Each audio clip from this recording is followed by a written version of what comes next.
이런 느낌이 듭니다. 여름에 뜨거웠고 가뭄이 질더니 또 태풍이 불고 태풍이 다 지나가자니 고요한 하늘과 세상을 보여지면서 우리 마음속에 푸르고 푸른 날이라는 또 가사가 생각나고 다 시인이 된 것 같습니다. 아닌 것 같은데 하여간 제가 그렇습니다.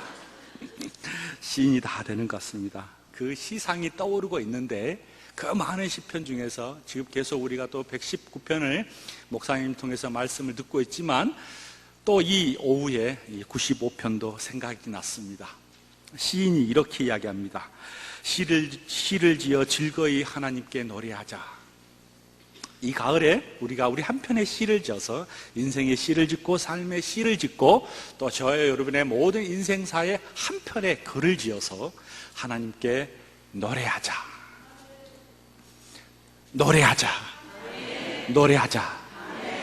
내려와야 되는데 한 3분은 더 할게요. 그래도 한 5분은 채우겠습니다. 근데 왜 노래하냐? 어떤 부분 노래를 하는데 그 하나님이 누구냐? 라고 하는 것이 3절에서 그 이유를 이야기해 주는데, 여호와는 크신 하나님이고 모든 신들보다 크신 하나님이시기 때문입니다. 그 시를 지어서 즐거이 여호와 하나님께 노래하는데 그 이유를 이야기하기를, 하나님은 여호와는 크신 하나님이셔요. 얼마나 크신 하나님이신지 4절 보니까 땅의 깊은 곳이 그의 손 안에 있으며 산들의 높은 곳도 그 안에 있고 바다 깊은 곳도 그 안에 있으며 육지의 넓음도 그의 안에 있도다. 아멘. 하나님의 시상이 떠오르는데 저 높은 하나님의 하늘이 보이고 저 깊은 땅속이 보이고 저 넓은 평야가 보이며 저 넓은 바다가 보인다. 그 모든 것을 하나님께서 뭐 하셨냐면 make, 창조하셨다라고 그렇게 말씀해 주셨습니다. 창조의 세계를 바라보고 너희들은 시상을 떠오르며 그 시상을 가지고 여호와께 노래하자. 근데 마치 그렇게 이야기하면 저 멀리 있는 사람들 이야기 같아요. 하나님 창조하신 분, 예, 알겠습니다. 바다를 지으시고요, 하늘을 만드셨고요, 깊음을 만드셨고요, 넓음을 만드셨어요 라고 하신 하나님께 약간 객관적인 하나님이 좀 된 것 같아요. 그 하나님이 내 마음속 깊이 와야 시상이 떠오르잖아요. 근데 7절 보니까 내 마음속에 딱 와닿는 구절이 있어요. 그게 뭔지 아세요? 그는 우리의 하나님이신데 우리는 그가 기르신 백성이며 그의 손이 돌보시는 양이시기 때문입니다. 아멘. 하나님은 천지를 창조해 주실 뿐만 아니라 하늘과 땅과 바다 이 모든 것을 창조하여 주실 뿐만 아니라 여러분과 저를 하나님 백성 삼으셔서 세미하게 목자 되어 주셔서 기르겠다라는 것입니다. 여기가 그냥 내 마음속에 심장부에 다 꽂히는 거예요. 맞아, 하나님. 내가 저 객관적인 하나님은 세상을 바라보며 그 하나님을 내가 시상이 떠오르기도 하지만 하나님이 나의 삶 가운데 가장 깊은 속에서 목자 되어 주셔서 넘어지지 않게 하시고 넘어졌을 때 또 일으켜 주시고 보호해 주시고 간섭해 주신 그 하나님의 생각하면 내 마음속에 시상이 떠오른다라는 것입니다. 사랑하는 여러분, 오늘 이 가을에 넓으신 하나님도 보고 우리가 찬양하고 저 깊은 바다를 보면서도 찬양하고 저 넓은 5대양 6대지를 보면서도 하나님을 찬양해야겠지만, 나를 촌수 기르신 그 주님, 나를 넘어질 때 일으켜주시고 나를 자빠졌을 때 일으켜주시고 안위해 주시고 보호해 주시겠다는 그 주님을 생각하면서 이 가을에 여러분의 삶 속에 푸르고 푸른 그 계절 속에 맑은 수채화가 여러분 손 속에 그려지기를 주님의 이름으로 축복합니다. 아멘.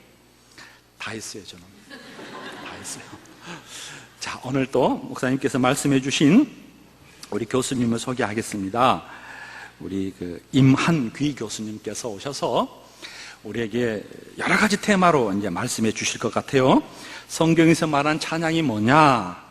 찬양되는 때는 어떤 태도를 가져야 되며 어떤 사명감을 가져야 되느냐, 그리고 좀 이건 이론이라면 실제적으로 우리는 어떤 발성을 통해서 이 찬양을 할 것인가, 이론과 실제가 이 주어진 시간 안에서 해질 것 같아요. 우리가 나오실 때 뜨거운 박수를 한번 쳐주시면 감사하겠습니다.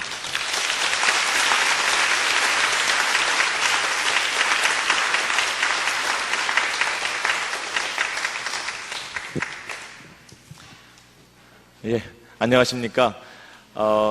사실은 제가 그 성가대 세미나를 해달라는 부탁을 우리 이충순 지휘자한테 받고 성가대만 대상으로 해서 하는 걸 생각을 했었는데, 목사님께서 이 찬양 예배 때 같이 전교인들이 같이 들었으면 좋겠다고 후에 제가 연락을 받고, 그래서 분명하지 않았는데 오늘 와보니까 전교인을 대상으로 해서 제가 조금 떨립니다.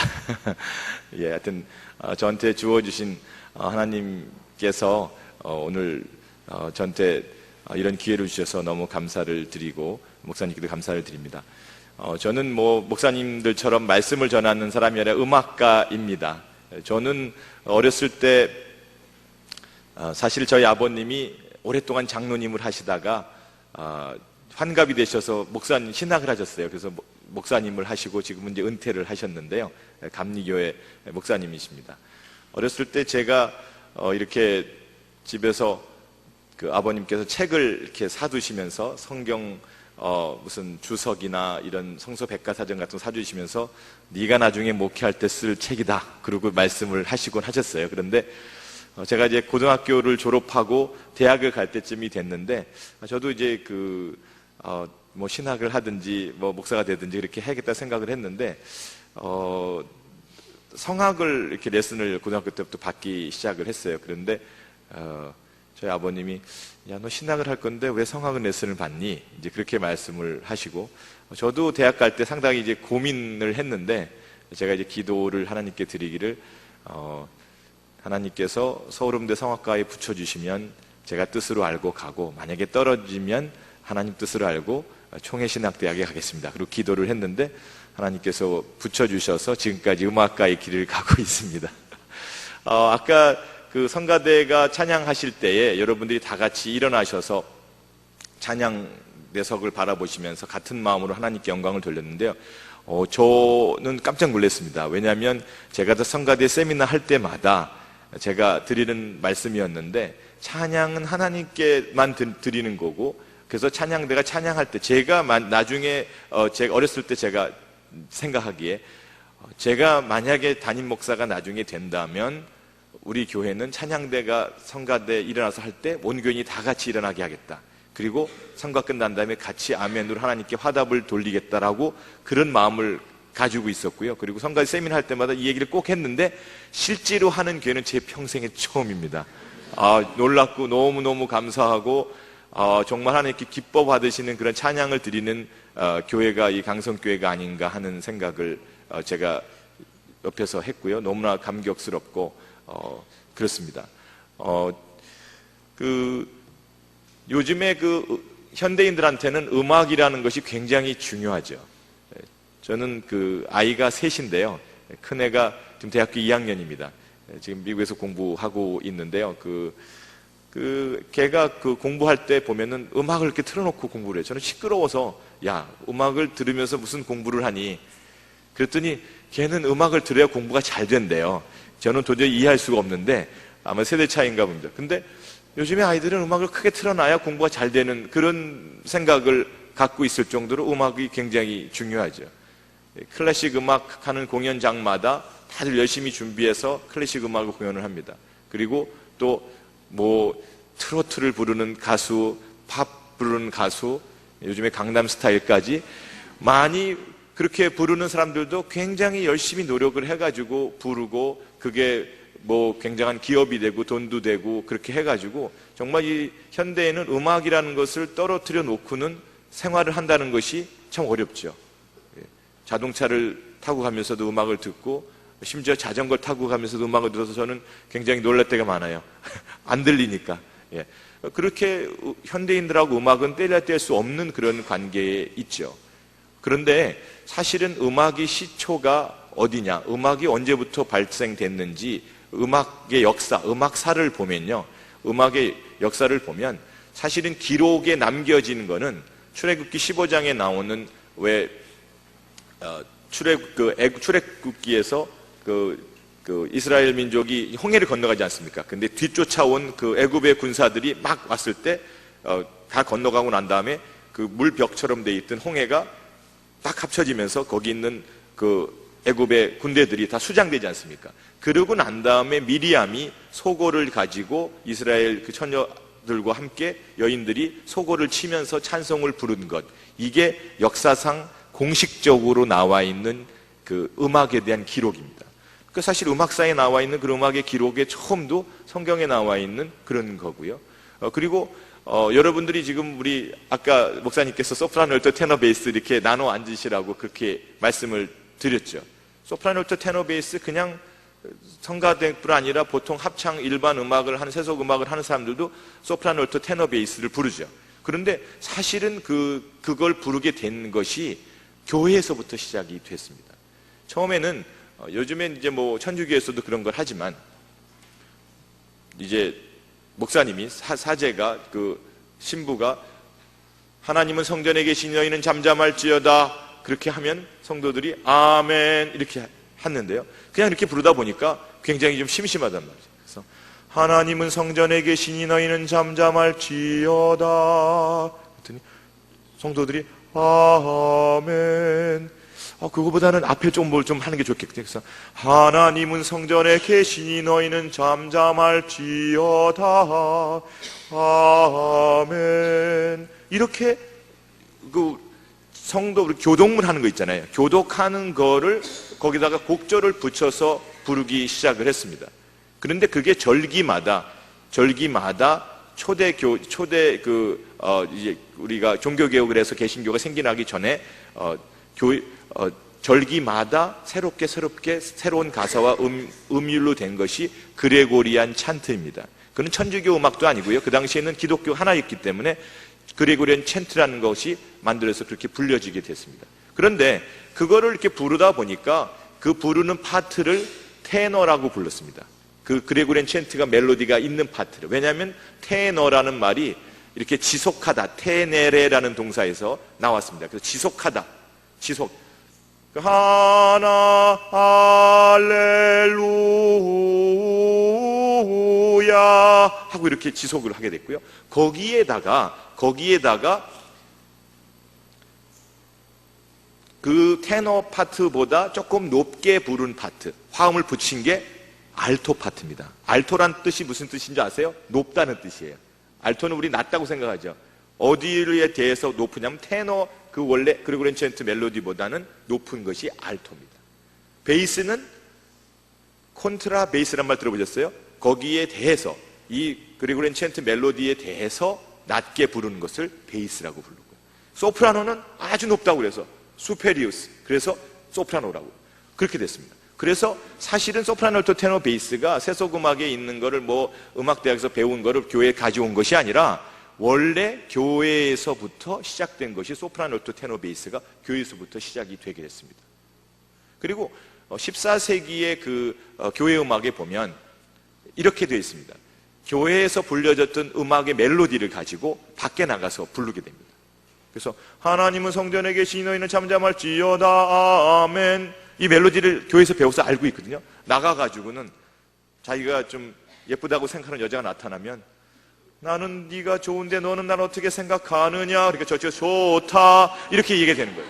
그래서 아주 재미있는 것이 14세기에 있는 모텟에 보면 프랑스어로 불어로 되어 있는 부분, 그 라틴어로 되어 있는 부분은 하나님을 찬양하는 그런 교회 음악이고, 똑같은 곡 안에 뒤쪽에 붙어있는 불어로 되어 있는 부분은 세속음악이에요. 그러니까 모든 음악이 세속음악에 있던 걸 교회에서 우리가 쓰기 위해서 가져온 것이 아니라 교회에서 모든 쓰던 거를 세속음악까지 빌려서 쓰고 그게 발달돼 가지고 세속음악이 생기게 됐습니다. 그래서 모든 음악의 근본적인 그런 것들은 교회에서 시작됐고 교회에서부터 그렇게 왔다는 것을 여러분이 아시면 좋겠고요.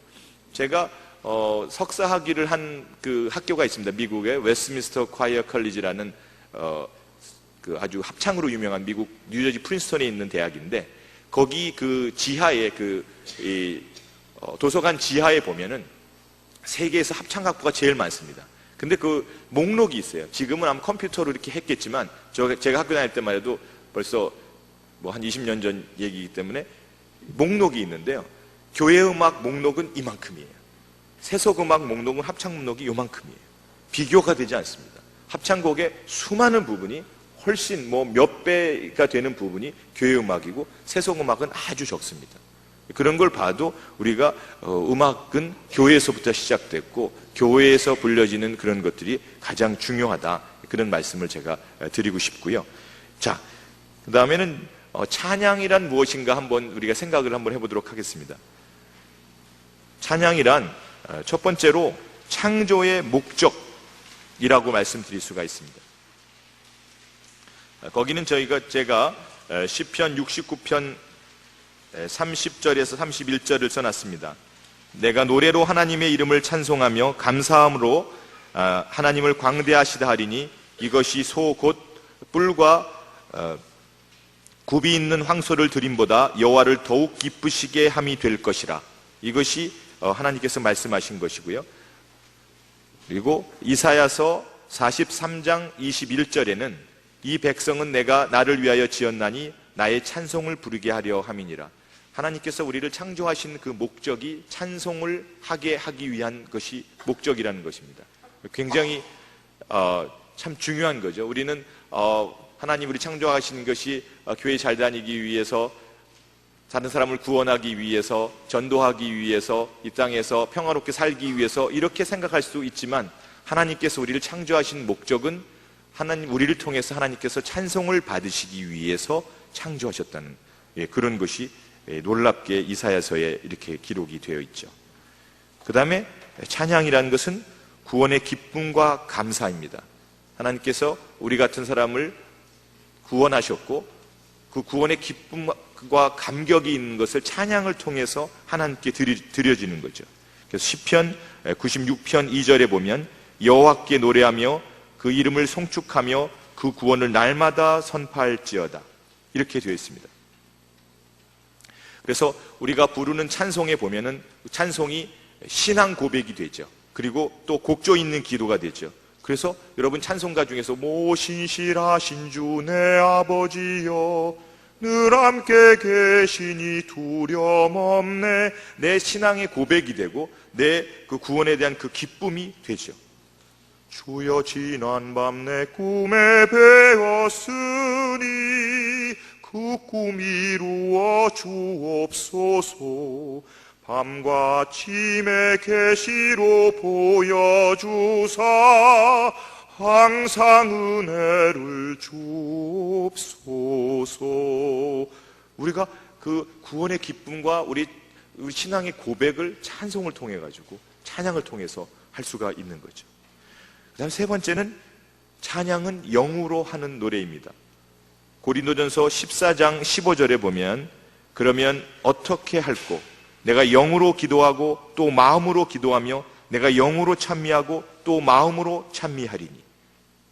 찬양은 입으로만 불리는 음악이 아니고 음악으로만 불리는 게 아닙니다. 저도 음악을 굉장히 오랫동안 공부를 했습니다. 오래 공부했고요. 미국에서 15년을 제가 있었는데, 제가 1992년도에 미국을 가서 2006년에 왔으니까 14~15년을 미국에서 음악 공부를 했습니다. 그런데 음악의 찬양을 하고 이렇게 하는 목적이 음악 자체에만 있으면 이건 하나님 앞에서 굉장히 부족한 거죠. 음악에만 있고 입으로 있고 기술에만 있으면 이게 영적인 수준으로 올라가야 되는 거죠. 여러분 기도 많이 하시는 분들 중에서 방언으로 찬양하시는 분들 보신 적 있으시죠? 옛날에 밀라노에 가면은 밀라노 옛날 그 시대에 그 성인들이 있습니다. 뭐 여러분 성 어거스틴이라든지 이런 사람들 있으시죠? 암브로지안 성인 이런 사람들이 있는데, 그 사람들이 만나서 서로 찬송으로 얘기를 했다고 그러는데, 기도하면서 찬송으로 했다고 그러는데, 그 적혀 있는 거 보면 아마도 그 사람들이 방언 찬송으로 하고 방언 찬송으로 이렇게 서로 화답하면서 했다는 것을 알 수가 있는 그런 기록들이 있습니다. 영으로 기도하고 영으로 찬양하고 영적인 그런 걸 해야지 음악으로만 기술로만 하는 것은 하나님 앞에 아무 소용이 없다. 찬양이라는 것은 영으로 하는 기도고 영으로 하는 노래이다. 그렇게 우리가 정의할 수가 있겠습니다. 그 다음에 찬양의 능력을 우리가 한번 보도록 하겠습니다. 우리 사무엘상 19장 9절에 보면은 거기 사울이 그 악령에 이렇게 사로잡혀가지고 자기가 아주 굉장히 괴로워하는 것을 볼 수 있습니다. 자기가 창을 가지고 있다가 다윗한테 던지기도 하고 자기가 그래서 굉장히 괴로워하면서 다윗을 미워하면서도 다윗한테 자기를 어떻게 구해달라고 자꾸 도움을 청합니다. 그때 다윗이 수금을 탈 때 악령이 떠나고 그 마음의 평정을 얻었다고 그렇게 되어 있습니다. 그래서 이 찬양은 악령을 쫓는 능력이 있습니다. 요즘에도 많이 발달되어 있는 게 뭐냐면 뮤직 테라피입니다. 뮤직 테라피, 음악 치료법이라고 그러죠. 음악 치료법이 있는데 아마 제 생각에는 다윗이 수금 탄 게 그 음악 치료법, 뮤직 테라피의 전신이 최초의 뮤직 테라피가 아닌가 이런 생각이 듭니다. 그만큼 굉장히 찬양의 능력이 있어서 사람의 마음, 악령에 사로잡혀 있던 마음과 몸을 거기부터 풀 수 있는 그런 능력이 있습니다. 그 다음에 찬양의 능력에는 성령 충만을 갖게 하는 그런 능력이 있습니다. 열왕기하 3장 15절에 보면 이제 내게로 검은고 탈 자를 불러오게 하소서 하니라. 검은고 타는 자가 검은고를 탈 때에 여호와께서 엘리사를 감동하시니, 이런 말씀이 있습니다.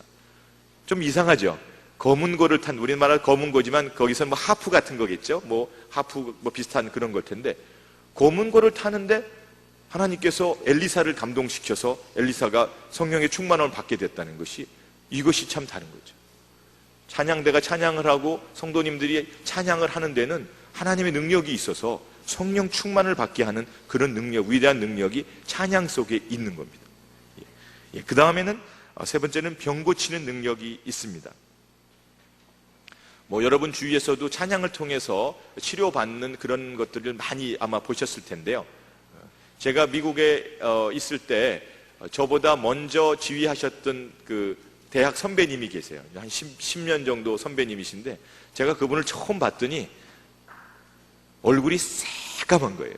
한국에서 교향악단에서 클라리넷 주자로 아주 유명한 대학 교수고 클라리넷 주자로 유명했던 분인데, 그분이 미국에 와서 이제 성가대 지휘하고 처음 이렇게 지냈는데 얼굴이 새까매요. 보니까 간이 완전히 망가졌어요. 간이 완전히 망가져가지고 이분이 아주 얼굴이 어떻게 이렇게 까말 수가 있을까? 바짝 말라가지고 악수를 하는데 손에 힘이 하나도 없어요.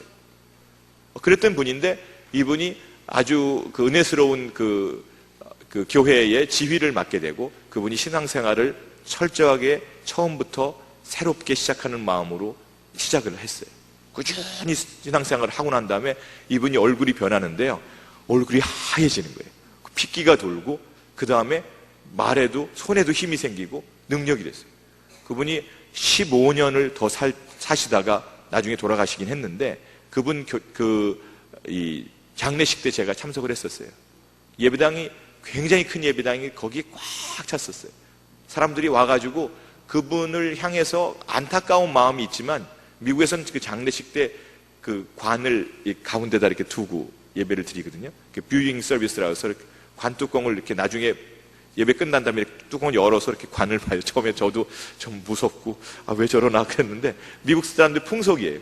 뷰잉 서비스라고 그러는데, 그 사람이 이렇게 예배 시간에 장례 예배를 드리는데, 이게 무슨 장례 예배가 아니라 무슨 굉장한 축제 같은 느낌이 들었어요. 그리고 제가 뒤에 앉아 있어서 제가 장례 예배에 참석하면서 어떤 마음이 드냐면, 내가 죽었을 때도 이런 예배를 드릴 수 있을까? 이런 생각이 들었어요. 굉장히 부럽더라고요. 근데 이분이 한국에서 그렇게 잘 산 분이 아니었어요. 미국에서 15년 동안 사는 동안 얼굴이 까맸던 얼굴이 하얘지고 병도 막 나서 자기가 열심히 자기가 음악 활동도 하고 교회 생활 정말 열심히 하고, 그리고 영광스럽게 하나님 앞에 가는 걸 보고 제가 아주 큰 충격을 받았어요. 결국은 6개월 후에 제가 그 교회 지휘자로 갔습니다. 뉴저지에서 제일 큰 교회였는데요. 한 교세가 한 3,000명 정도 됩니다. 이민교회 3,000명이면 한국 있는 교회 곱하기 한 10 정도 하는 교세라고 보시면 됩니다. 이제 제일 큰 한인교회인데 어쨌든 그랬는데, 그래서 이 병을 고치는 능력이 찬양의 능력 가운데 있습니다. 그 다음에 네 번째로는 고난을 이기는 능력이 있습니다. 여러분 잘 아시는 대로 바울과 실라가 그 옥중에 갇혀가지고 옥중에 갇혀서 고난을 받을 때 찬양했다고 그렇습니다. 찬양했고 옥문이 열리고 그런 역사가 있었고요. 그리고 예수님께서 감람산으로 올라가시면서 찬미하며 올라가셨다는 말씀이 성경에 있습니다. 고난 중에 있을 때 우리가 그냥 고난 속에서 절망하고 거기서 무너지고 넘어지는 것이 아니라 찬양을 통해서 찬양의 능력으로 고난을 이기는 능력을 가지면 그것은 정말 훌륭한 신앙의 자세라는 생각이 듭니다. 그리고 우리 잘못된 찬양에 대해서도 한번 생각을 해볼 필요가 있을 것 같습니다. 저는 개인적으로 CCM도 좋아하고 그 다음에 클래식 음악을 한 성가대의 찬양도 좋아합니다. 근데 이제 우리가 분명히 알아야 될 것은 어느 한쪽으로 너무 치우치는 건 좋지 않습니다. CCM이 목적이 되거나 클래식 음악이 목적이 되는 것은 저는 옳다고 생각하지 않습니다. 요즘엔 좀 걱정이 되는 부분이 있는데요. 어떤 거냐면 자라나는 그 어린 학생들이 거기에 입맛에 맞추기 위해서, 청년들 거기에 입맛에 맞추기 위해서 청년들이 작년 예배에 참석하지 않는 그런 교회도 있고요. 자기들끼리만 예배를 드리고요. 그 드럼 세트 갖다 놓고 치면서 이렇게 하면서 어린 아이들도 CCM에 맞춘 그런 노래들을 하게 되고요. 사실은 조금 한쪽으로 치우친 건 문제가 있습니다. 정말 어른 성가대가 네 파트로 나누어져서 좋은 찬양을 이렇게 부르는 것들 아이들이 들을 기회가 있으면 참 좋겠다는 생각을 합니다. 제가 아는 저희 성악과 선배님인데 목사님이 되신 분이 계십니다. 그분하고 며칠 전에 만나서 식사를 하는데 그분이 아주 놀라운 얘기를 하시더라고요. 요즘 아이들은 CCM뿐이 모르고 성가대 찬양을 모르기 때문에 담임 목사님하고 그 약속을 해가지고 한 달에 두 달에 한 번이요. 두 달에 한 번은 본 찬양대 반수가 어른 예배 참석하지 않고 반만 찬양을 하고 반수가 아이들 예배 찬양한답니다. 아이들 예배에 참석해서 거기서 사부로 준비된 찬양을 아이들한테 한답니다. 처음에는 요즘에 아이들이 핸드폰 가지고 뭐 가지고 이렇게 하고 예배 시간에도 그런 아이들 많다. 강성교회는 안 그런 줄 알겠지만 이렇게 하고 그러다가 갑자기 사부로 어른들이 와가지고 딱 서가지고 가운을 입고 노래를 부르니까 깜짝 놀랐대요. 뚝 쳐다보는 거예요. 처음엔 이렇게 하다가 두 달에 한 번씩 와서 하는데 아이들이 기다린답니다. 아이들이 기다리고 이것이 아이들한테 큰 문화적인 충격인 거예요.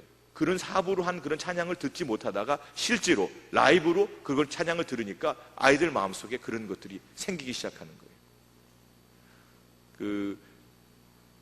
저하고 아는 저희 대학 동기인데 부산의 시립합창단 지휘자를 10년 정도 했어요. 시립합창단 지휘를 하면 시립합창단은 시에서 돈을 대주고 하는 합창단이잖아요. 그런데 공교롭게도 그 레파토리 중에서 성가가 많이 들어있는 거예요. 그랬더니 이제 불교계에서 부산이 불교가 세답니다. 불교계에서 불교 신문, 불교 방송 막 카메라 들고 기자들이랑 들이닥쳐가지고 시립합창단 지휘자가 어떻게 시립합창단 그걸 가지고 성가를 많이 하느냐, 그래서 인터뷰를 했다는 겁니다. 그 형이 또 굉장히 또 담대한 데가 있어요. 자기 레파토리를 딱 꺼내주면서 자, 우리가 한 것이 바하다, 우리가 한 것이 멘델스존이고 위대한 작곡가들 곡을 하느라고 했다. 이 내용이 기독교적인 내용이 될 수 있을지 모르지만 나는 정당하게 옛날 그 고전 음악을 한 것이다. 그리고 만약에 여러분도 불교계에 음악이 있으면 가지고 와라. 내가 시립합창에서 연주하겠다. 불교계에 사부로 된 그런 음악이 있느냐. 그리고 얘기를 했다는 거예요. 그러면서 한마디 조언을 하기를, 여러분들이 정말 불교계의 그런 것들을 시립합창단을 하기를 원하면 지금부터 어린애들을 음악 교육을 시켜가지고 음악대학을 보내서 성악가도 만들고 작곡가도 만들고 그래서 불교 음악을 만들어 와라. 그러면 내가 해주겠다. 그런 얘기를 했다는 거예요.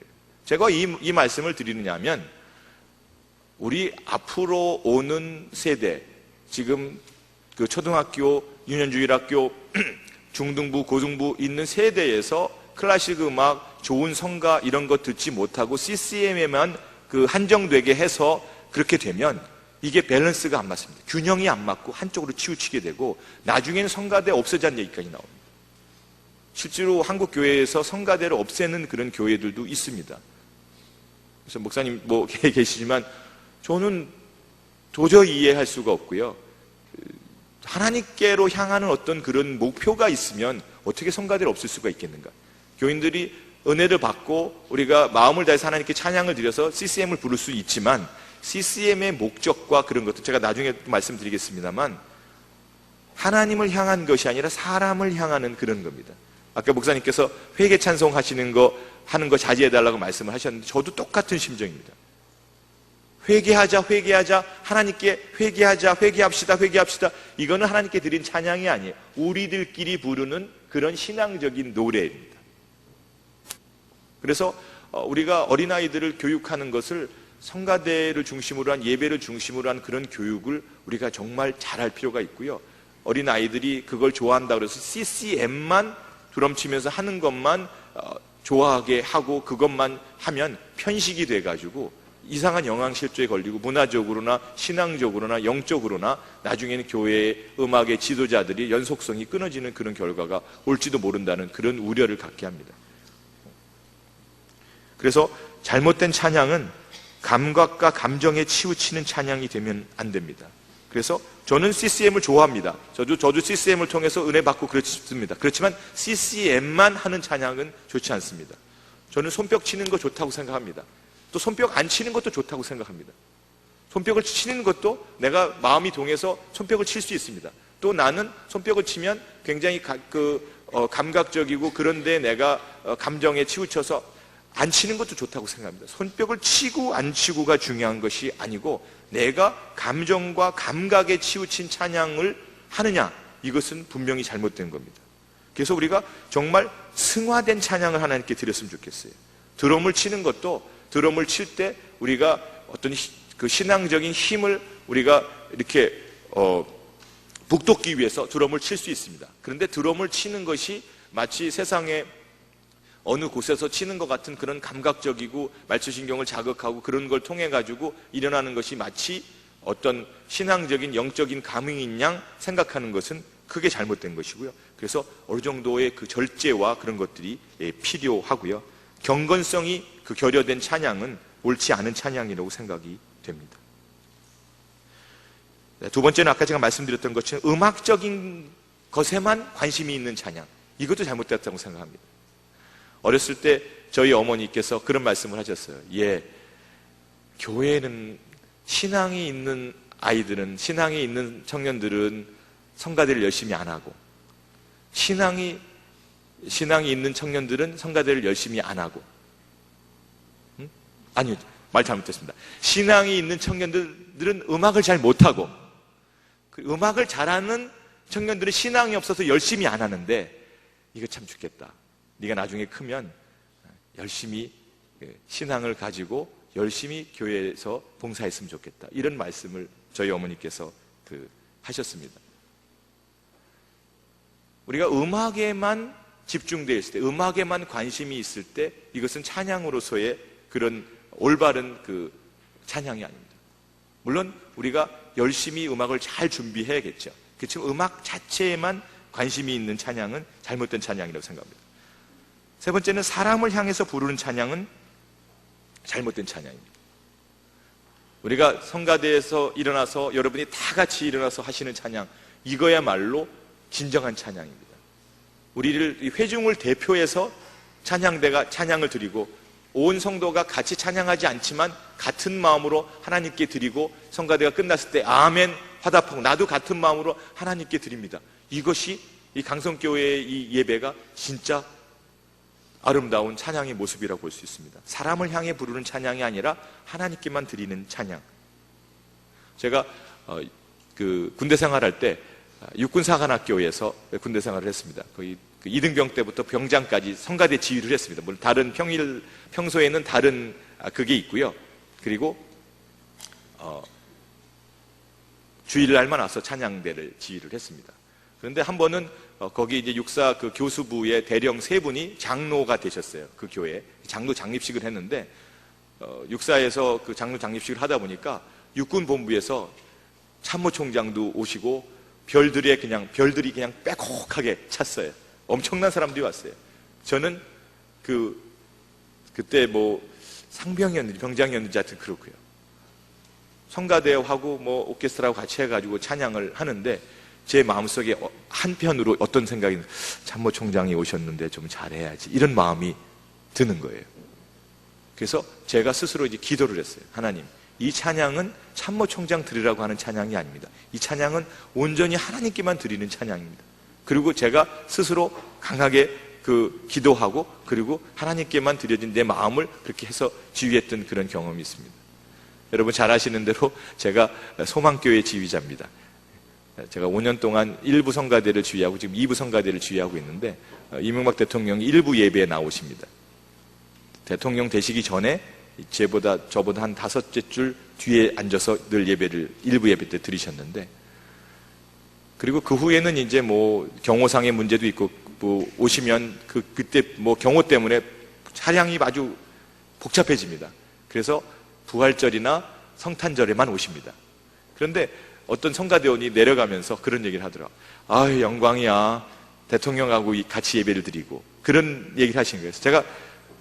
제가 그러면 안 되는데, 제가 또 이렇게 못 참았어요. 권사님, 무슨 소리예요? 하나님께 예배 드리는 거지. 대통령하고 예배 드리는 게 영광입니까? 하나님께 같이 예배 드리는 게 영광이에요. 그래서 그 권사님이 좀 시험에 드셨어요. 나중에 제가 이렇게 살짝 이렇게 부드럽게 해서 제가 이렇게 해드리긴 했는데, 그때도 마찬가지입니다. 이거는 대통령을 향해서 드리는 찬양이 아니라 하나님께 드리는 찬양이다. 제 스스로 늘 다짐하고 늘 스스로 그렇게 하는 거예요. 사람을 향해서 부르는 찬양, 연주처럼 행해지는 찬양, 이것은 잘못된 찬양입니다. 네 번째로는 생활하고 다른 찬양. 아모스 5장 23절에 보면 내 노래소리를 내 앞에서 그칠지어다. 내 비파소리도 내가 듣지 아니하리라. 이렇게 되어 있습니다.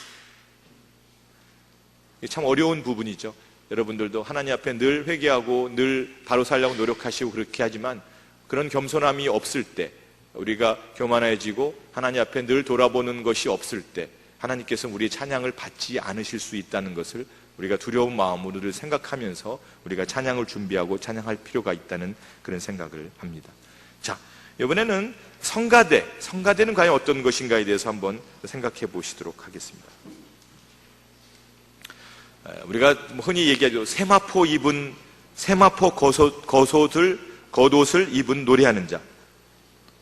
역대상 15장 27절에 보면은 다윗과 궤를 맨 레이스람들과 노래하는 자, 뭐 이러면서 이렇게 나오게 됩니다. 그래서 구별된 사람으로 그렇게 얘기를 합니다. 그래서 우리가 그 세마포를 입는 여러 가지 의미를 갖지만 성스러움, 구별됨, 그리고 수치스러움을 가리는 것, 이런 것이 대한 것들이 우리가 생각할 수 있죠. 그래서 성가대는 우리가 구별된 사람이다, 이런 거를 생각하면 좋겠고요.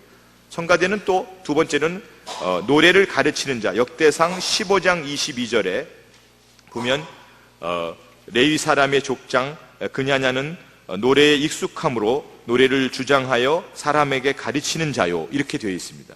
이것은 무슨 말씀이냐면 성가대의 전문성을 얘기합니다. 성가대는 우리 일반 회중과 달리 성가대가 음악에 전문적으로 우리가 준비해서 음악의 전문적인 교육을 받고 우리가 전문적으로 하는 음악의 전문성을 가지는, 노래를 가르치는 자, 성가대로서 그런 자격이 있고 성가대가 그런 역할을 해야 된다고 얘기합니다. 그리고 세 번째로는 레위 자손, 신령한 노래와 연주를 하게 되는데요. 역대상 25장 1절부터 7절까지 되었습니다. 수금과 비파와 제금으로 찬양하고 뭐 이런 부분들이 있는데요. 레위 자손, 구별된 사람으로서 신령한 노래, 세속의 노래가 아니라 신령한 노래를 하는 바로 집단이 바로 성가대인 것입니다. 7번째로 성가대와 성도님들의 관계를 한번 생각해 보도록 하겠습니다. 우선 성가대의 성가로 적합한 노래, 적합하지 않은 노래부터 말씀드려 볼까요? 물 건너 생명줄 건지어라 누가 그 형제를 구원하랴. 이거 성가로 적합할까요? 하나님께 드리는 찬양일까요? 이거는 엄밀한 의미로 보면은 복음 성가입니다. 우리 찬송가에 여러분 우리 찬송가에 나와 있는 것 중에서 요번에 새로 만들어진 우리 새로운 찬송가 거기 보면은 복음 성가가 많이 들어와 있죠. 근데 그거 아니어도 우리 찬송가의 한 70몇 퍼센트, 80%는 다 복음 성가입니다. 그거가 아니어도. 복음 성가이 아니면 어떤 식으로 하냐면 이거 하나님을 대상으로 하는 하나님을 찬양하는 것인지 아니면 성도들이 우리의 신앙을 독려하기 위한 것인지로 나눠지게 됩니다. 그래서 오래된 우리 찬송가에 실려 있는 것들도 미국에서 옛날에 D.L. 무디가 전도운동을 하고 1800 몇십 년도에 그렇게 할 때 가수 생키라는 유행가 가수죠. 가수 생키라는 사람이 따라다니면서 찬송을 부르고 그랬는데 그런 것들을 번역해가지고 우리 찬송가에 엄청나게 많이 실려 있습니다. 이거는 찬송가가 아니고 복음성가입니다. 복음성가는 신앙을 독려할 수 있는 그런 걸로 되어 있습니다. 그래서 성가대 찬양으로 적합하지 않습니다. 그리고 성가대가 찬양에 적합한 노래는 성도들이 이해할 수 있는 음악과 가사로 노래해야 됩니다. 물론 하나님께 드리는 거지만 성도들은 잘 모르고 무슨 맨날 영어나 라틴어로 계속 노래하면 성도님들 멀뚱멀뚱하고 성가대는 하나님께 찬양 드립니다. 그거 될까요? 그렇지 않죠. 또 뭐 굉장한 현대음악으로 해가지고 성도들이 막 이렇게 멜로디나 이런 거에 이렇게 은혜 받지도 못하는데 굉장한 현대음악을 해가지고 성가대만 만족을 하고 그런 것도 성가대 찬양으로 적합하지가 않습니다. 두 번째, 성가대의 성가와 성도들 그렇게 해놨는데 이것은 우리 강성교회가 너무 잘하고 계시는, 제가 이렇게 했으면 좋겠다고 바로 이 대목에서 어느 교회에 가든지 이 대목에서 이 말씀을 드리는데 우리 강성교회는 드릴 말씀이 없습니다. 이렇게 실천하고 계신 교회는 처음 봤습니다. 정말 할렐루야입니다. 예. 자, 세 번째는 성가대가 성가를 준비하는 자세. 첫 번째는 음악의 준비입니다. 이제 어떤 분들이 계시냐면 성가대를 저도 제가 2학년 대학교 3학년부터 제가 어른 성가대를 지휘했었습니다. 그러니까 그때가 22살이죠. 제가 이제 내년에 50이 되니까 제가 한 28년 그 정도를 성가대 지휘를 하고 있는데 이런 분들이 많으세요. 지휘자님 성가대가 무슨 프로인 줄 아세요? 대강대강 합시다. 오늘 끝내고 갑시다. 대강대강 합시다. 이런 분들이 계세요. 이거 안 되는 겁니다. 제가 미국에 있을 때 굉장한 음악 단체하고 같이 협연을 많이 했었습니다. 제가 졸업한 웨스트민스터 콰이어 칼리지가 뉴저지 프린스턴에 있는데 뉴욕에서부터 1시간 밑에 그리고 필라델피아부터 시작해서 45분 북쪽에 이렇게 있습니다. 그래서 그 학교 합창단이 뉴욕 필하모닉하고 늘 협연을 했고 필라델피아 오케스트라라고 하는 세계적인 오케스트라와 늘 협연을 했습니다. 그런데 그 협연을 하면은 한 4번 정도 공연을 하게 돼요. 4번 정도 공연을 하게 되는데 카네기 홀, 링컨 센터 그런데 사람들이 꽉 차요. 우리가 얼마나 열심히 준비하냐면 한 학기 동안 내내 노래를 준비해가지고 완벽하게 준비하고 오케스트라하고 맞추는 것도 완벽하게 하고 그날 그 무대에서 또 해보고 정말 완벽하게 정말 이렇게 티 하나 없이 그렇게 준비해가지고 사람 앞에 서가지고 쫙 준비해가지고 연주를 하게 됩니다. 4일 동안 같이 하는데요. 4일 동안도 정신 바짝 차리고 그렇게 하게 됩니다. 저는 그런 훌륭한 연주를 준비해서 하면서 어떤 생각을 했냐면 우리가 찬양을 준비해서 하나님께 드릴 때는 과연 어떻게 하고 있나. 물론 찬양대의 음악적인 수준이 세계적인 무슨 연주 단체만큼 수준이 될 수는 없죠. 그러나 우리의 마음가짐이 사람들 앞에서 보여지는 것, 연주도 우리가 이렇게 정성스럽게 준비를 해가지고 완벽하게 하려고 노력을 하는데 하나님께 드리는 찬양을 우리 마음속에 소홀하게 생각하고 우리는 그냥 프로가 아니라는 이름하에, 그냥 찬양대라는 이름하에 정말 귀하게 정말 최고로 높으신 하나님께 우리가 드리는 것을 너무나 소홀히 하고 있지 않나 하는 그런 반성을 해봤습니다. 그래서 제가 고등학교 다닐 때를 영락교회 고등부를 다녔습니다. 그 당시 영락교회가 고등부가 1700명이 있었어요. 성가대가 150명이었고요. 굉장했죠. 지금은 많이 줄었다고 제가 얘기를 들었습니다. 그 당시에 이제 그 박재훈 목사님이라고 산마다 불이 탄다 고운 단풍에 이 찬송 작곡하신 분이 있어요. 눈을 들어 산을 보라 이 노래 찬송 지금 캐나다에 계신데 그 목사님이 원래 이제 영락교회 지휘자셨어요. 그래서 그분 곡을 같이 한번 그 영락교회 7개 성가대가 다 모여가지고 한 1000여 명이 모여가지고 연주를 한 적이 있었어요. 그래서 그분이 이렇게 찬양 연습을 그분 직접 이렇게 연습을 시키셨어요. 그런데 소프라노가 높은 소리를 딱 내는 부분이 있어요. 소프라노 딱 높은 소리를 내는데 높은 소리가 잘 안 났어요. 그랬더니 그분이 막 역정을 내시는 거예요. 소리를 막 지르고 화를 막 내시면서 그때는 요즘같이 그 골프가 이렇게 저기 할 때가 아니고 테니스 레슨들을 받으면서 찬양대 잘하기 위해서 성악 레슨을 한 번도 안 받냐고 막 역정을 내시는 거예요. 제가 아주 그거 보고 굉장히 놀랐어요. 요즘에 대한민국에도 골프가 굉장히 유행하죠. 골프를 열심히 치시는 분들은 자기 폼을 교정하기 위해서 비디오 찍어놓고 그리고 레슨도 되게 많이 받고 그러신다고. 저는 골프를 안 칩니다만 그런다고 그러더라고요. 근데 거기에 그렇게 하면서도 막상 찬양하는 거는 굉장히 아마추어로 하고 싶어 하세요. 나는 아마추어야. 내가 뭐 대강하면 되지. 이런 생각을 하시는데 그런 생각을 하시지 말고 정말 철저하게 좀 최선을 다하는 모습, 그런 모습들이 이제 필요합니다. 여러분들 옛날 위대한 그 음악가들 중에서 여러 사람들이 굉장히 신앙이 좋았지만 그 중에서도 그 바하 있죠. 요한 세바스찬 바하라는 사람이 있죠. 그 사람이 작곡한 그런 그 곡 맨 앞에 겉표지에는 오직 하나님의 영광을 위하여 이렇게 써 있습니다. 곡마다 그렇게 써 있어요. 맨델스존이라는 또 작곡가가 있죠. 맨델스존 우리가 알기로는 독일에 있는 유태인의 대부호의 은행가의 아들로 태어나서 유복한 생활을 했다 이렇게 알고 있는데 그 말도 뭐 맞지만 이 사람이 유태인이었죠. 유대인이었는데 이 사람이 개종을 했어요. 기독교로 개종을 해서 그렇게 자기 신앙과 그런 것들을 똑같이 담은 사도 바울이라고 하는 오라토리오를 작곡을 했습니다. 제가 뉴욕에 있을 때 뉴욕 필하모닉 오케스트라가 그 당시 150년 역사가 지났는데 사도 바울이라는 그 오라토리오를 처음으로 연주를 하는 거예요.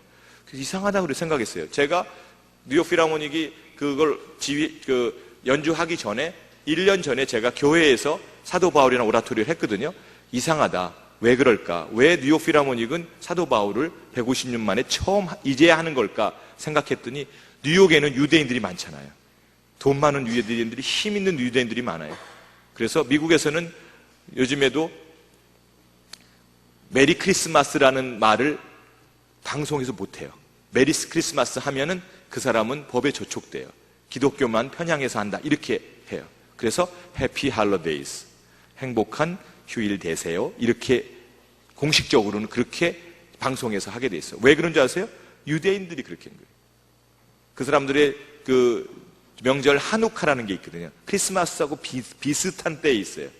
해피 하누카 이거 하기 위해서 크리스마스만 하는 거. 그 정도로 유대인들이 이 기독교에 대한 반감과 그런 게 힘이 세기 때문에 뉴욕의 유대인들이 굉장히 많거든요. 그래서 뉴욕 필하모닉에 돈도 대주는 사람도 유대인들이기 때문에 그걸 못하게 한 거예요.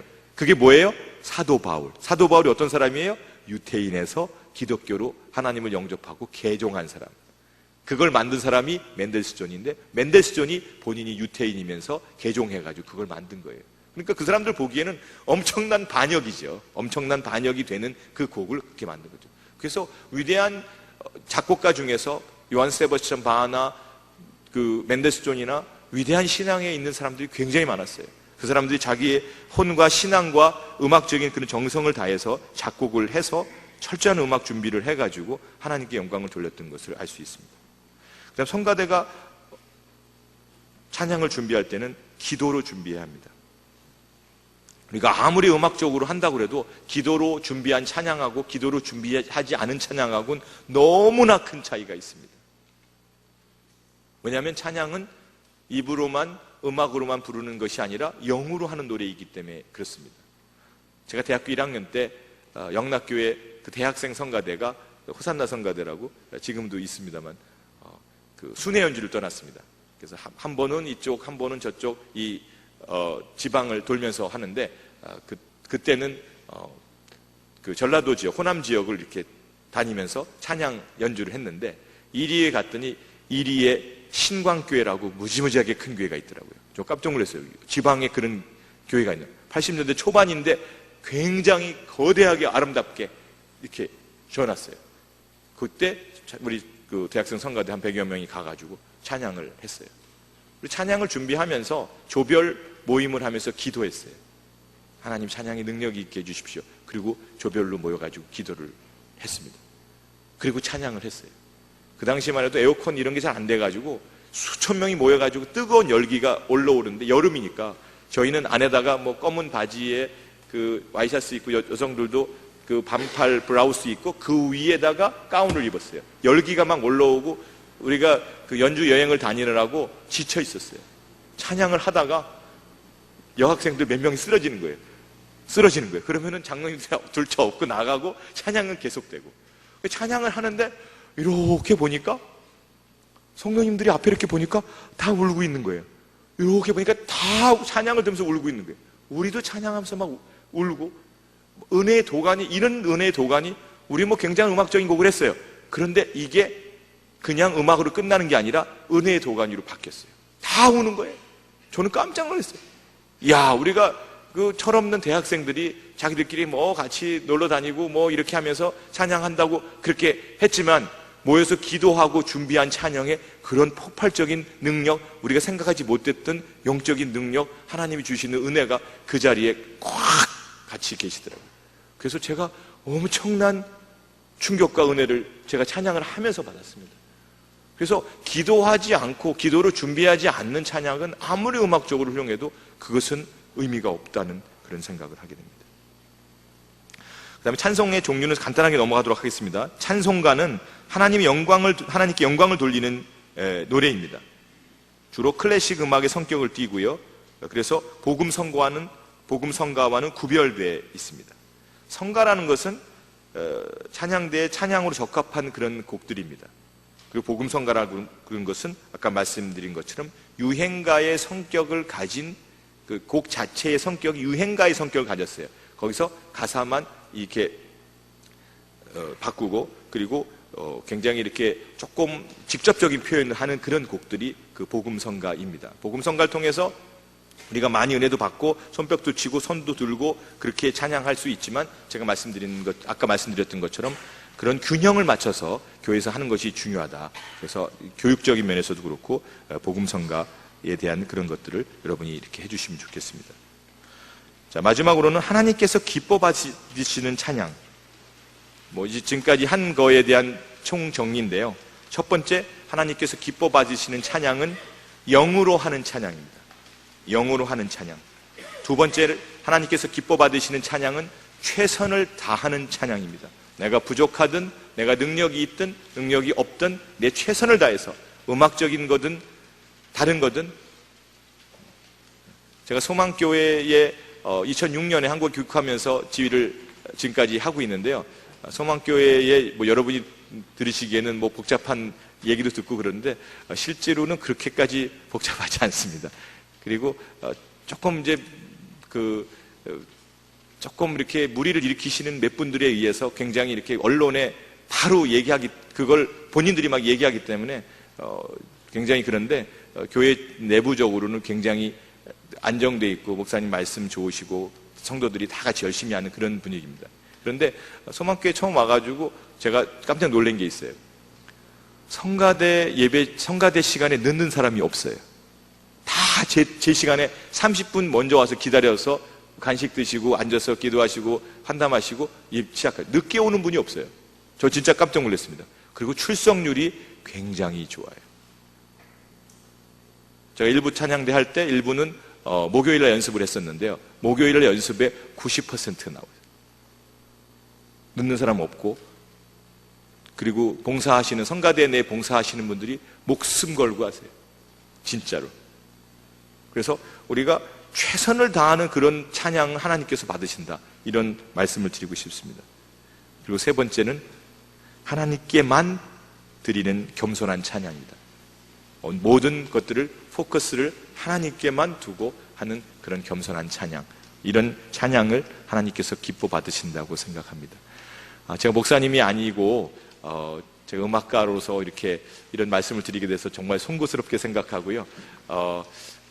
음악과 지휘자의 관점에서, 음악대학에서 가르치는 선생의 입장에서 이렇게 찬양에 대한 것을 한번 여러분들께 말씀을 드렸습니다. 제가 부족한 점이 있으면 잊어주시고 용서해 주시기 바랍니다. 제가 사실은 이거 두 가지를 음악적인 것과 이렇게 같이 하게 이렇게 되어 있는데, 시간이 많이 갔는데 잠깐만 이 발성의 이해와 실제, 우리 성가대원들 중심으로 한 그런 거긴 한데, 온 성도님들이 들으셔도 하나님께 좋은 것으로 찬양 드리는데 도움이 되지 않을까, 그렇게 생각합니다. 괜찮으시겠어요? 예, 좋습니다. 자, 이제는 제가 신앙적인 그런 얘기는 전혀 하지 않고 이제 음악가로 변신해서 음악적인 얘기만 하도록 하겠습니다.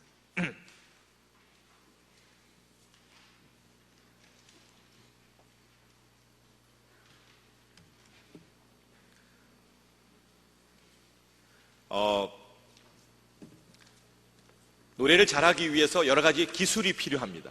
그렇죠? 요즘에 골프를 치신다, 테니스를 치신다 하시는 분들이 아무런 레슨을 하나도 안 받고 여러분들이 골프를 치거나 테니스를 칠 수 있을까요? 재밌게 할 수 있을까요? 그거를 재밌게 즐길 수 있을까요?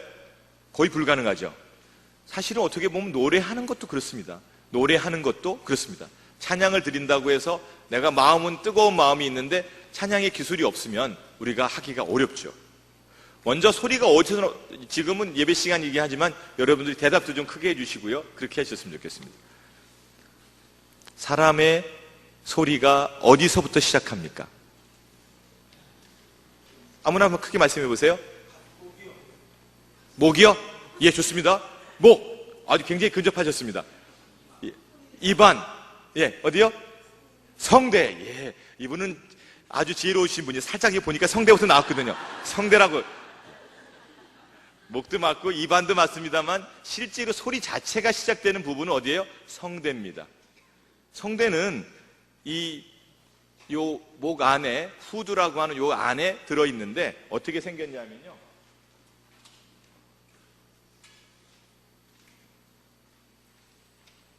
이렇게 하얀 한 쌍의 국수홀처럼 생겼습니다. 근데 이게 1점 몇 센치, 2점 몇 센치 요 정도로 작은 하얀 국수홀 같은 생긴 게 성대입니다. 소리는 여기서 시작합니다. 그래서 우리가 숨 쉴 때는 이렇게 열려가지고 이렇게 되고요. 그 다음에 우리가 노래하거나 말씀을 할 때는 이렇게 닫혀서, 성대가 닫혀가지고 진동을 하면서, 이렇게 진동을 하면서 소리가 나게 됩니다.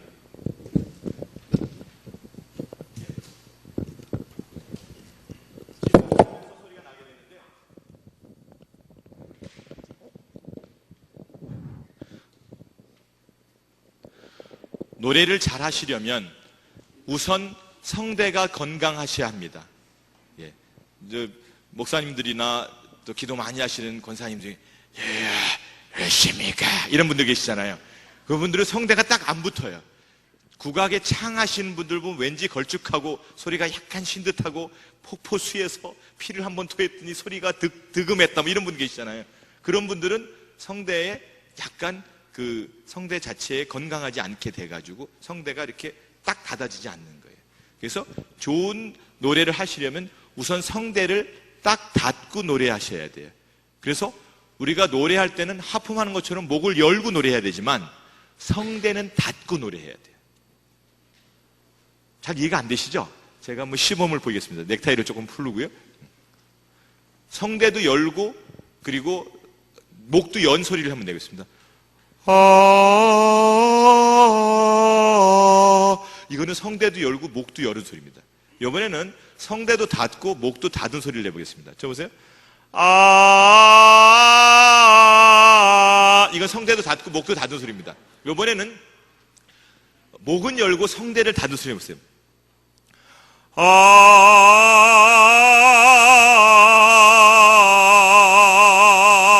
목은 열고 성대는 닫아야 돼요. 어떻게 하는지 구체적으로 제가 말씀드리겠지만 제일 중요한 것은 이 순간에 제일 중요한 건 성가대 닫고 노래해야 된다. 예, 그런 거고요. 예, 제가 시간 관계상 빨리빨리 사실 요거 가지고도 한 30분 얘기할 수가 있는데 제가 영어로 이렇게 많이 써놔서 참 죄송스럽게 생각합니다. 근데 이 내용은 제가 미국에 있을 때 여러 미국 교회 성가대나 미국 합창단에 가서 강의했던 내용을 먼저 했었고 그걸 한국말로 붙였기 때문에 이렇게 영어가 돼 있으니까 죄송하게 생각합니다. 그냥 너무 신경 쓰지 마십시오. 자, 두 번째로는 호흡이 있는 자마다 여호와를 찬양할지니라. 호흡을 잘해야지 찬양을 잘할 수 있습니다. 숨을 올바르게 쉬어야 되는데요. 숨 쉬는 그 원리가 있습니다. 숨 쉬는 원리가 되게 중요한데요. 여러분 이렇게 유리병이 있다고 생각해 보십시오. 유리병이 있다고 생각하시고 밑에를 뚝 잘랐다고 생각하세요. 그래서 손도 이렇게 들어갈 수 있습니다. 근데 여기다가 빨대를 하나 이렇게 꽂아가지고 이 빨대 끝에다가 풍선을 이렇게 붙였습니다. 그리고 위에는 이렇게 마개로 막았습니다. 그리고 이 밑에는 고무막으로 이렇게 감싸서 이렇게 묶었습니다. 우리가 이게 뭐죠? 입이죠? 놀랍습니다. 제가 초등학교 때 미술을 제일 못해가지고 초등학교 때 양을 받은 적이 있어요. 제가 다른 건 다 수였는데 미술은 양을 받은 적이 한 번 있는데 놀랍습니다. 이걸 입으로 아시니까. 여기다가 바람을 집어넣으면 이 풍선이 어떻게 될까요?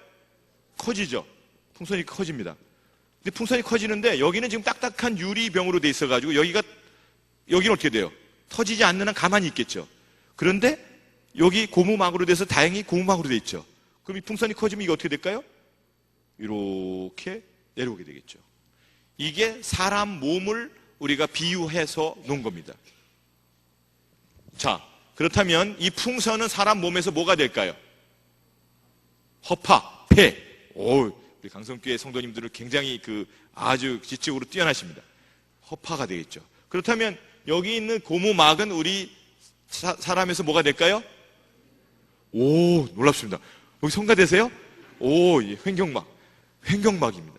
그래서 우리가 숨을 쉬는데 제일 중요한 것은 바람은 허파로 들어오지만 우리가 복식호흡 한다고 그러죠. 복식호흡. 배를 불룩 내면서 복식호흡을 한다고 그러는데 사실은 배로는 숨이 한 방울도 들어갈 수가 없죠. 여기다 무슨 장이나 이런 게 장기가 들어있잖아요. 배로는 숨이 들어갈 수 없어요. 근데 복식호흡 하는데 왜 복식호흡 한다고 그러느냐?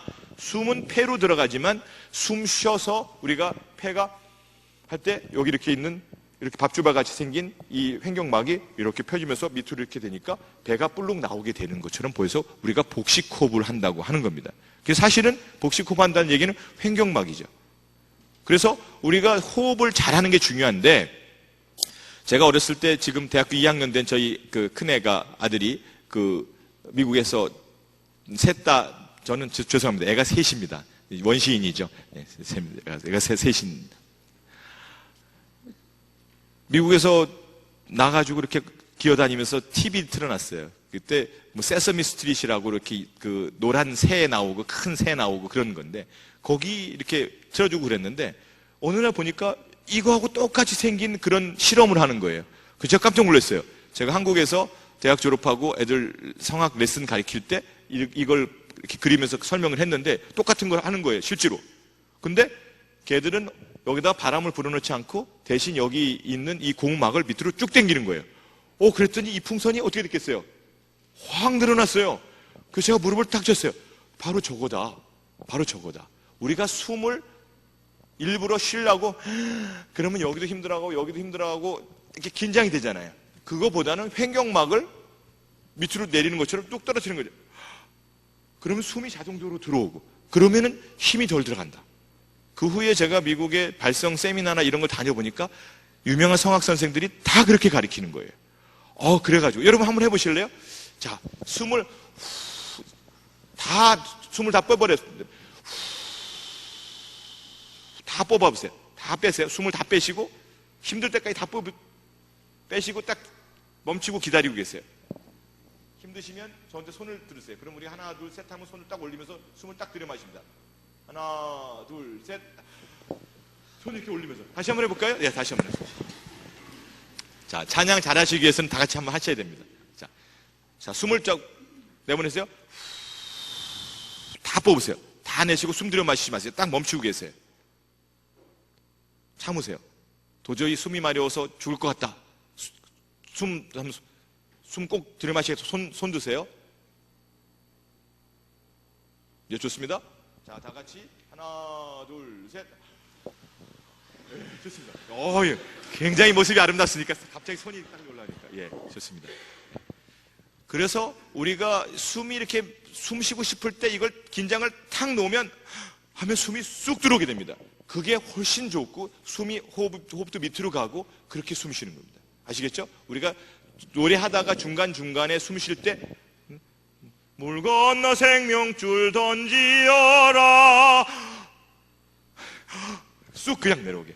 건너 생명줄 던지어라 이렇게 씁니다. 이렇게. 아시겠죠? 밑으로 하시는 게 되게 중요합니다.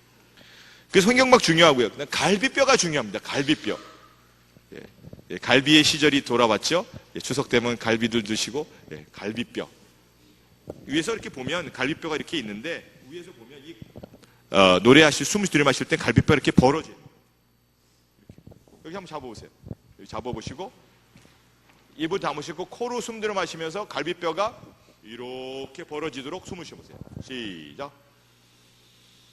그렇죠. 그 상태를 버티고 조금씩 내쉬어보세요.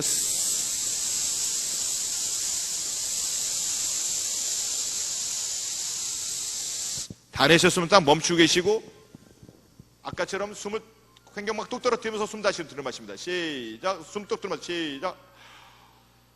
그렇죠. 다시.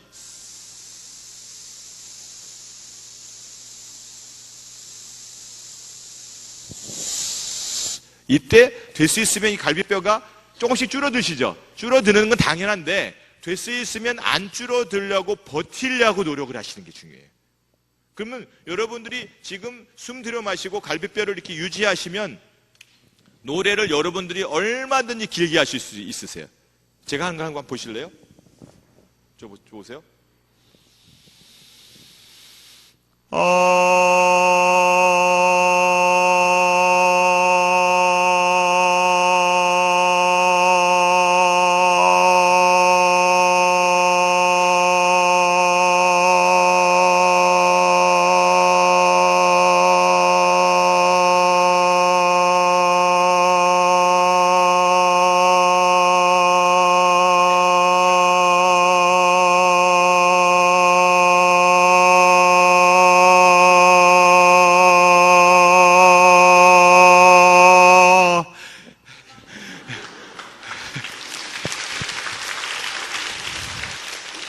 제가 남들보다 폐활량이 크고 그래서 그런 게 아니라 내쉬는 거를 갈비뼈를 쭉 숨을 들여 마신 다음에 내쉬는 거를 조금씩 내쉬고 거기서 노래를 붙여가지고 하는 거예요. 여러분 다 하실 수 있는 거예요.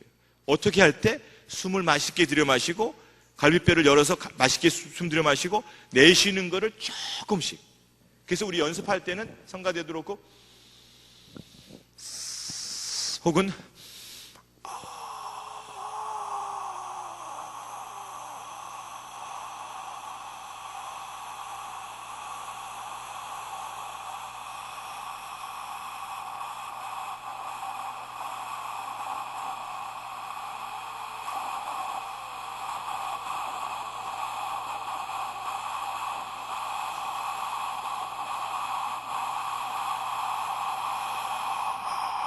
얼마든지 길게 할 수 있어요. 이게 다 노래로 아까 여러분 들으셨던 것처럼 노래로 할 수 있는 거예요. 그러니까 찬양대가 뭐 숨이 모자라가지고 찬양을 못한다.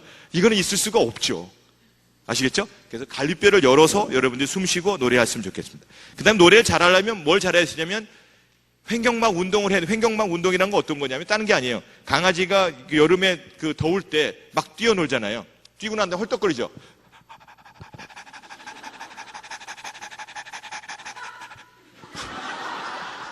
저희 굉장히 성가대 은혜 받으신 분이 계신데, 예. 자, 여러분 손 한번 대보세요. 손을 배 앞에 대시고, 그 다음에 옆에 대시고, 숨을 반쯤 들여마시세요. 그럼 배가, 그 갈비뼈도 나오고 옆으로 나오시죠? 그 상태에서 헐떡거려 보세요.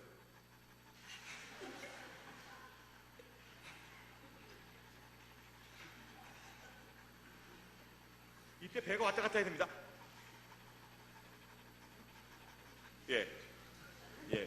뭐 TV에서 뭐 발성 뭐 가르쳐 준다고 뭐 스타킹이 어떻고 뭐 그런 거 다 필요 없습니다. 여러분이 집에서 이거 하루에 10분씩만 이거 하시잖아요? 성가대 증발입니다. 노래가 굉장히 좋아집니다. 여러분이, 왜냐하면 노래는 목으로만 하는 게 아니라 아까 제가 말씀드린 횡격막으로, 이 횡격막 여기서부터 소리 시작해가 소리가 나와야지 여러분이 소리가 제대로 나올 수가 있는 겁니다. 똑같은 얘기인데요. 들여 마시는 거와 내쉬는 거 둘 다 잘해야 됩니다. 들여 마시는 거 어떻게 마시냐면 꽃향기 냄새 맡듯이, 맛있는 냄새 맡듯이 해보세요. 내쉬는 것도 아까처럼 이렇게 내쉬면 됩니다. 아시겠죠? 그래서 맛있게 충분히 들여 마시고, 들여 마실 때 어떻게 한다고요? 갈비뼈를 열어서, 특별히 뒤에 애기 없듯이 뒤에 갈비뼈를 열어서 들여 마시고, 내쉴 때는 어떻게 해요? 될 수 있으면 빨리 줄어들지 않도록 버텨주고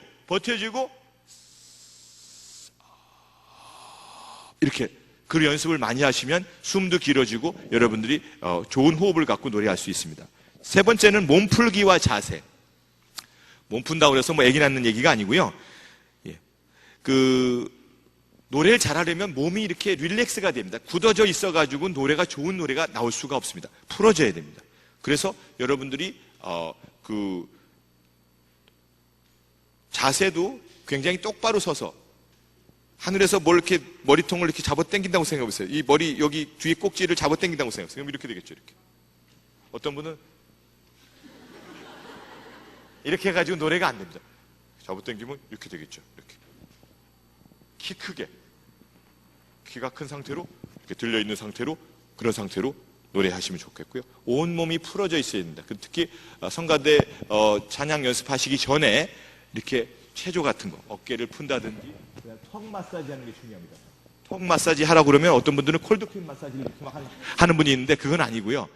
턱 여기 이렇게 연결되어 있는 부분, 여기 부분을 이렇게 마사지를 한 5분에서 10분 정도 하시면 소리가 굉장히 부드럽게 풀리고, 마지막으로는 이쪽에 이 후두 있는 부분을 여기 꽉 쥐무시면 기침 나니까 살살 부드럽게 이렇게 해주시면 노래하기가 굉장히 부드러워지고 소리가 좋습니다. 그 다음에는 하품하는 거 한숨 소리 내기입니다.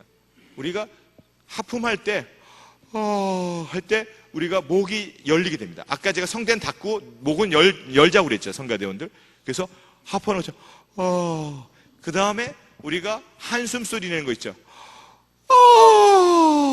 하품하면서 한번 한숨 소리 한번 내보세요. 시작. 그렇죠. 오, 강성교회 교인들이 굉장히 이게 음악성이 있으신 분들이에요, 보니까. 예. 조금 높게, 높게, 시작. 조금만 더 높게 해볼까요? 아주 높게, 시작. 그렇죠. 노래할 때 우리가 노래하기 전에 성가대가 이렇게 연습을 하면 높은 소리가 그냥 납니다. 높은 소리가 아무 문제 없이 나요. 소프라노나 A 뭐 이런 건 아주 쉽게 나요. 높은 소리를 그렇게 낼 때 우리가 연습할 때 한숨 소리, 싸이라고 그러죠, 영어로. 그렇게 내면 좋습니다. 그 다음에 위치 설정과 공명 이렇게 해놨습니다. 아까 제가 말씀드렸던 것처럼 성대 자체는 되게 작다고 그랬죠. 한 2cm? 그런데 거기 그 근육에서 소리 나는 소리도 그 자체는 굉장히 작은 소리가 납니다. 그런데 우리 몸속에 있는 비어져 있는 부분들이 있죠. 제일 큰 데가 입 안에가 제일 큽니다. 여기 목 후도 있는데도 열려져 있고요. 그 다음에 이 코 뒤에도 깊이 이렇게 비어져 있습니다. 비강이라고 그러죠. 그리고 우리가 이 가슴 소리도 우리가 울릴 수 있고요. 그런데 우리가 소리를 잘 내기 위해서는 이 코 뒤에 쪽을 잘 울리는 게 중요합니다. 제가 코가 안 좋아서 대학교 1학년 때 서울대학병원에서 이 코 뼈 수술을 했어요. 제가 그렇다고 코를 높이거나 그런 거 아닙니다. 원래 제가 코가 더 컸는데 좀 작아졌습니다. 근데 이 안에 코를 이렇게 뼈를 이렇게 하는데 피가 막 나니까 이 코 안에다가 이 심지를, 이 붕대를 집어넣는데요.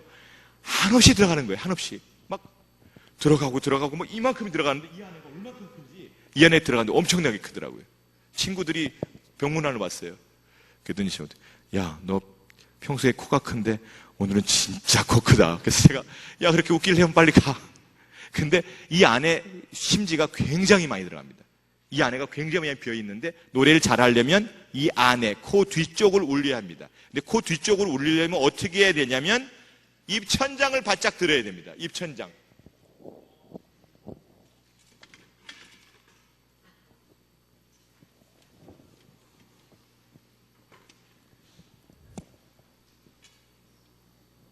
입천장이 이렇게 있고 혀가 이렇게 있습니다. 입천장하고 혀하고 이렇게 가까우면 좋은 소리가 안 납니다.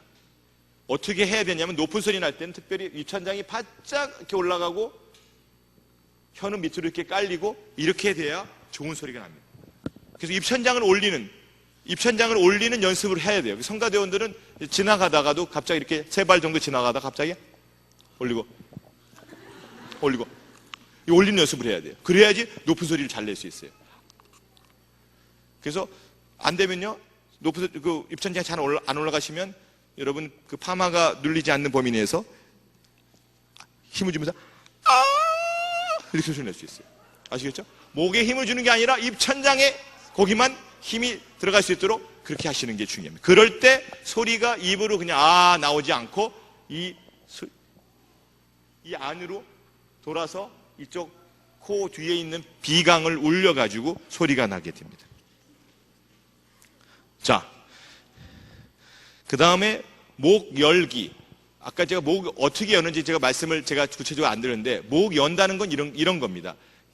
이 목에는 2가지의 관이 있죠. 하나는 식도, 하나는 기도가 있죠. 그 사이에 뚜껑이 하나 있습니다. 후두개라고 그러는데요.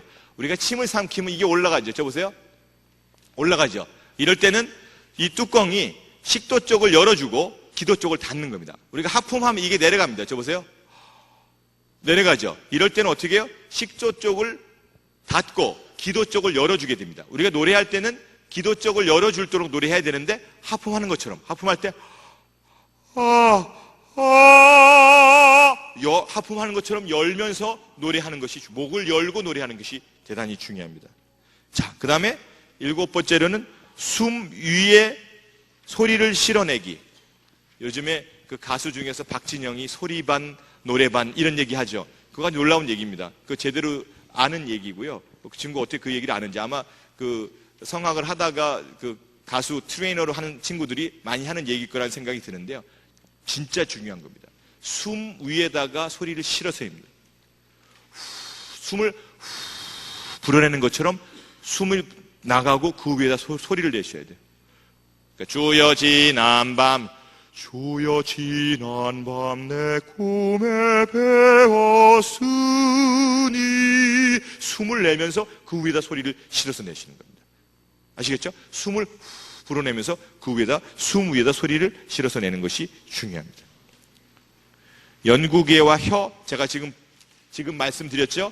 연구개는 높이 유지하고 혀는 낮게 깔리도록 노래하도록 하는 것이 중요합니다. 그 다음에 9번은 파사주와 모음 변형. 이건 뭐 성도님들한테는 좀 어려운 얘기가 될 수 있는데요. 우리가 사람 목소리, 우리가 사람을 2가지나 3가지로 얘기하죠. 영혼, 육체 2개로 나눌 때는, 그죠? 3가지로 나눌 때는 영혼, 육 이렇게 나누죠. 사람 목소리도 2개로 나눌 때는 두성, 흉성, 가슴 소리하고 머리 소리로 나누죠. 3개로 나눌 때는 두성, 중성, 흉성 이렇게 나눕니다. 그런데 우리가 노래를 해보면 도부터 도레미파솔라시 도레미 올라가다 보면 딱 걸리죠. 여성 남성도 걸리잖아요. 그런데 걸려가지고 두성으로 탁 전환되는 데가 있는데 거기를 우리가 파사지오라고 그럽니다. 굉장히 어려워요. 그걸 잘하기가. 그래서 어렸을 때 저희 어머님이 저 옆에 이렇게 있는데 찬송을 부르시다 보면은 꼭 도레미파솔라시 도레미 정도까지 올라가시고 그 다음에 안 올라가요. 못 올라가세요.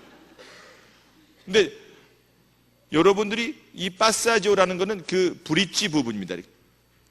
자동차로 이렇게 가다가 이렇게 상판이 이렇게 연결되는 덜커덩 하는 부분 있잖아요. 그런 부분이에요. 그래서 소프라노하고 테너는 도레미파솔라시 도레미파 파샵, 파샵이 그 파사지오 시점이에요. 그래서 그 부분이 나올 때는 어떻게 되냐면 입술을 살짝 내밀고 약간 어두운 느낌으로 지나가야 돼요. 밝게 하면 안 돼요. 그러면 알토하고 베이스는 도레미파솔라시 도레미 플랫, 좀 높은 분들은 미 플랫이에요. 아니면 아주 낮은 분들은 도레미파솔라시 도샵 하는 분들에서 파사지오가 있습니다. 그래서 그 부분은 어떻게 해야 돼? 열어주고 어둡게 약간 어두운 느낌으로 가야 그걸 지나갈 수 있습니다. 그걸 그냥 밝게 하면 소리가 안 납니다. 두성을 못 내요. 두성을 내야지 아름답게 위에 소리를 낼 수가 있습니다. 그거 굉장히 중요하고요. 10번으로 넘어가도록 하겠습니다. 시간 관계상. 성역의 일관성. 우리가 중성, 두성, 흉성 세 가지 성역이라고 그러는데 레지스터라고 영어로 얘기합니다. 그거에 일관성 있게 소리가 나는 게 중요합니다. 위에 소리는 밑에 소리는 이렇게 소리 나면 그 노래 잘하는 사람이 볼 수 없죠. 위에 소리나 밑에 소리는 일관성 있게 소리 나야 되는데 일관성 있게 소리 나려면 우 발음을 잘해야 됩니다. 우 발음. 그래서